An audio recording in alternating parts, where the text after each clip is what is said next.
आज के इस क्लास में हम लोग जीएसटी लाइब्रेरीज का दूसरा प्रश्न देखेंगे। प्रश्न नंबर 2।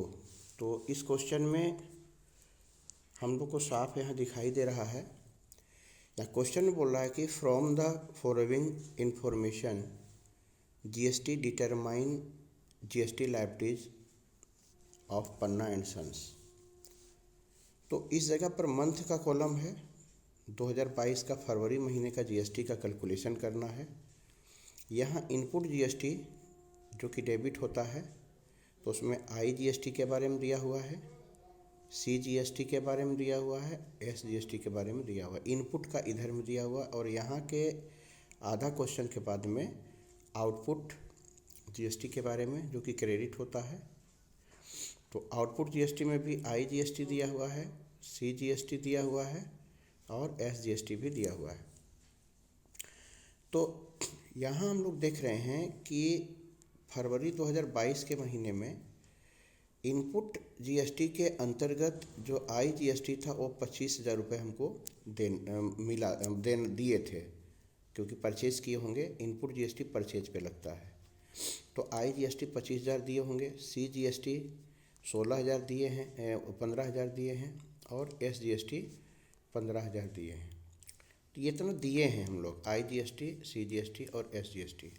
आउटपुट जीएसटी के रूप में जब हम लोग गुड्स सोल्ड किए होंगे, तो आउटपुट जीएसटी के रूप में हमको इतना रुपया जीएसटी मिला होगा। 16,000 आई जीएसटी मिला था, और 26,000 सी जीएसटी मिला था, और 26,000 ही एस जीएसटी मिला था।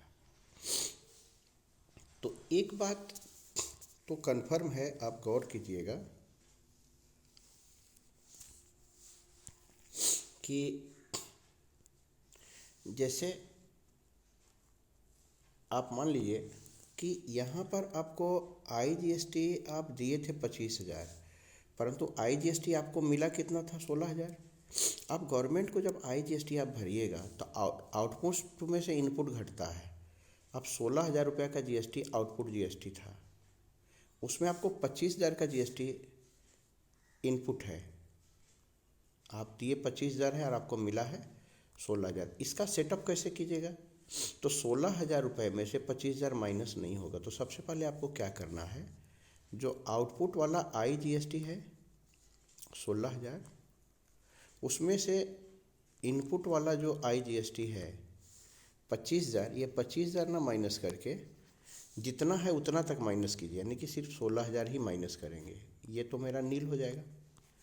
अब आप सोचिए कि 25,000 में से आपका 16,000 ही मैनेज हो पाया, तो 9,000 का अभी आपका ये मेकअप करने वाला जो डेबिट है वो बचा हुआ है। इसको कहाँ से एडजस्ट कीजिएगा? इसको आप सी जीएसटी का आउटपुट से एडजस्ट कर सकते हैं। सपोज मान लीजिए सी जीएसटी 26,000 है, तो इस 26,000 में जो यहाँ वाला 9,000 बचा था ना, उसको आप एडजस्ट कर लीजिए। आपका बच जाएगा यहाँ पर सी जीएसटी का आउटपुट अभी भी 16,000 रुपये बच रहा है। अब सी जीएसटी का 16,000 बच रहा है, ये क्रेडिट वाला बच रहा है, तो सी जीएसटी देना आपको कितना है? मात्र 15,000 देना था। इसमें से 15,000 बड़े आराम से आप दे सकते हैं। अभी भी 1,000 आपका आउटपुट वाला बच रहा है, ये गवर्नमेंट का लाइब्रेरीज हम गवर्नमेंट को दे देंगे।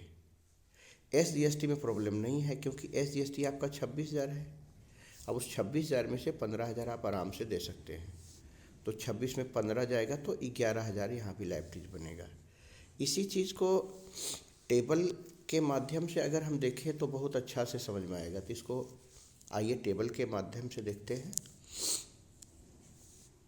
ज़्यादा बेटर समझ में आएगा। देखिए यहाँ पर इनपुट आई जीएसटी 25,000 था और आउटपुट आई जीएसटी 16,000 था।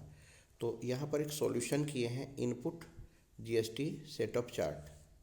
तो देखिए आउटपुट जीएसटी फरवरी 2022 में आई जीएसटी 16 था, सी जीएसटी 26 था और एस जीएसटी भी 26 था। तो इतना करने के बाद अब जरा ध्यान दीजिए, लेस इनपुट आई जीएसटी। अब देखिए इनपुट आई जीएसटी मेरा कितना था? 25,000 था, और आउटपुट 16,000 था। तो 16,000 के जीएसटी में से हम 25,000 नहीं मेकअप कर पाएंगे, तो 16,000 तक मेकअप करके यहाँ पर नील कर दीजिए आप।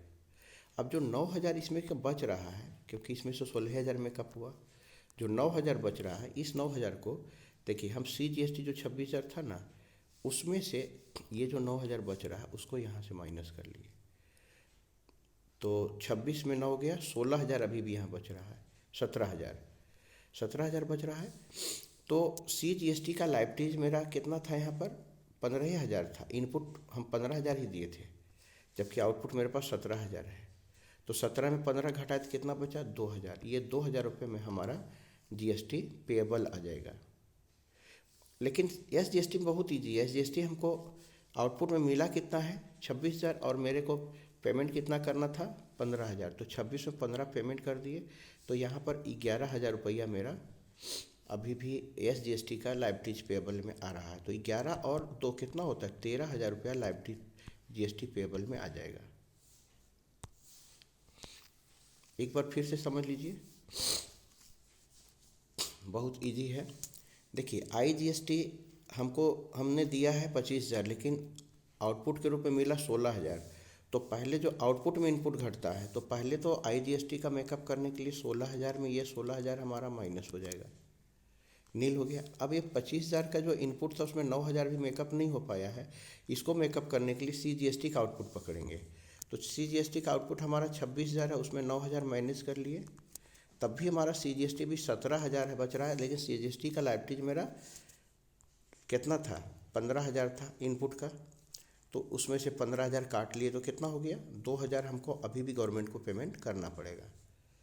और SGST मेरा बिल्कुल 26,000 पूरा बचा हुआ है आउटपुट, और उसमें से हमने पेमेंट कितना किया है, 15,000 हमको पेमेंट करना। तो अब मेरा 11,000 रुपया लाइबिलिटीज अभी बचा हुआ है, यानी 2,000 ये वाला और 11,000 ये वाला, 13,000 रुपया हम GST का लाइबिलिटीज पेमेंट करेंगे। अब इसको जर्नल एंट्री में देखा जाए कैसे करते हैं। आइए, अब एक बात गौर कीजिएगा, पेज नंबर 1 में जो पहला वाला GST हमारा था, CGST IGST 16,000 में 16,000 दिए थे, तो मेरा IGST का आउटपुट में यहाँ से 16,000 ही ना पेमेंट किए थे, तो 16,000 आउटपुट को डेबिट करके 16,000 इनपुट को क्रेडिट करेंगे। इसको देखते हैं हम लोग। देखिए, आउटपुट IGST 16,000, इनपुट IGST 16,000, तो क्लियर हो गया। अच्छा, अब फिर से पेज नंबर 1 में आइए। अब यहाँ जो 9,000 का लाइबिलिटीज बचा हुआ था, इसको मेकअप करना था हमको। इसको मेकअप किससे किए थे, CGST। तो CGST में जो 26,000 रुपये था, इसमें दो चीज़ मेकअप किए थे। एक तो 9,000 का IGST मेकअप किए थे, और 17,000 जो बचा हुआ था उसमें 15,000 का CGST का भी लाइबिलिटीज मेकअप किए थे। 9,000 और 15,000 मेकअप किए थे, जो 2,000 बचा था ये GST पेएबल हो जाएगा। यानी अब हम लोग क्या करने वाले हैं, CGST आउटपुट वाला डेबिट करेंगे, और क्रेडिट में IGST 9,000 करेंगे, और क्रेडिट में CGST 15,000 करेंगे, 2,000 GST पेएबल हो जाएगा।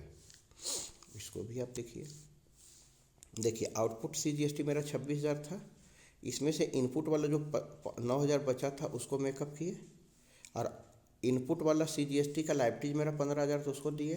तो 26,000 में ये दोनों मिला के 24,000 घटा, तो 2,000 जो बचा, इसको आउटपुट CGST पेएबल, इसको ध्यान दीजिएगा, यही वाला GST पे हमको करना है। इतना समझने के बाद फिर से पेज नंबर 1 में आइए। पेज नंबर 1 में फिर से आइए, फिर से इसको क्लीन करते हैं पहले। अब SGST हमारा बच रहा है। SGST का मेरा आउटपुट कितना था, 26,000, और मेरे को पेमेंट कितना करना था, 15,000। तो 26 में 15 पेमेंट करेंगे, तो अब यहाँ आउटपुट SGST डेबिट हो जाएगा ये वाला, और इनपुट क्रेडिट हो जाएगा। तो इन दोनों के बीच में गैपिंग 11,000 बच रहा है, यही हमको GST पे करना पड़ेगा। देखिए, आउटपुट SGST 26,000, इनपुट SGST 15,000, जो 11,000 का मार्जिन आया, 26 में 15 घटा, तो ये आउटपुट GST पेएबल हो जाएगा। अब GST पे करने का क्या एंट्री होता है, तो जो पेएबल, जैसे यहाँ आउटपुट CGST पेएबल है और यहाँ आउटपुट SGST पेएबल है, तो आपको एंट्री करना output CGST payable 2,000, output SGST payable 11,000, और नीचे जो कटा हुआ नज़र आ रहा है इसको हम लोग लिख सकते हैं इलेक्ट्रॉनिक कैश लेजर अकाउंट, 2 में इलेक्ट्रॉनिक कैश लेजर अकाउंट, तो ये दोनों मिला करके कितना हो जाएगा, 13,000 रुपये लिख देंगे। और जब पेमेंट करने का समय आएगा तो फिर यहाँ पे एक एंट्री और कर दीजिएगा, अब इलेक्ट्रॉनिक कैश लेजर अकाउंट को डेबिट कीजिएगा और आप बैंक के माध्यम से आप अपना पेमेंट दे सकते हैं, आपको 13,000 रुपये पेमेंट दे देना होगा। मतलब जो यहाँ लाइबिलिटीज निकला था आपका, कलर चेंज करके बताते हैं, जो यहाँ निकला था लाइबिलिटीज आपका output GST payable, output GST payable यहाँ आपका निकल के आया था 2,000 और यहाँ आउटपुट जीएसटी पेबल आपका निकल के आया था 11,000। तो ये दोनों क्रेडिट था, इन दोनों को डेबिट कर दीजिएगा। देखिए output GST CGST payable, output SGST payable, और 2 में लिखिएगा 2 इलेक्ट्रॉनिक कैश लेजर अकाउंट 13,000 और 2 में आ गया। अब इसको जब पेमेंट करने लगिएगा तो ये इलेक्ट्रॉनिक कैश लेजर को डेबिट कीजिएगा और बैंक को क्रेडिट कीजिएगा, बस यही इतना एंट्री इसमें होता है।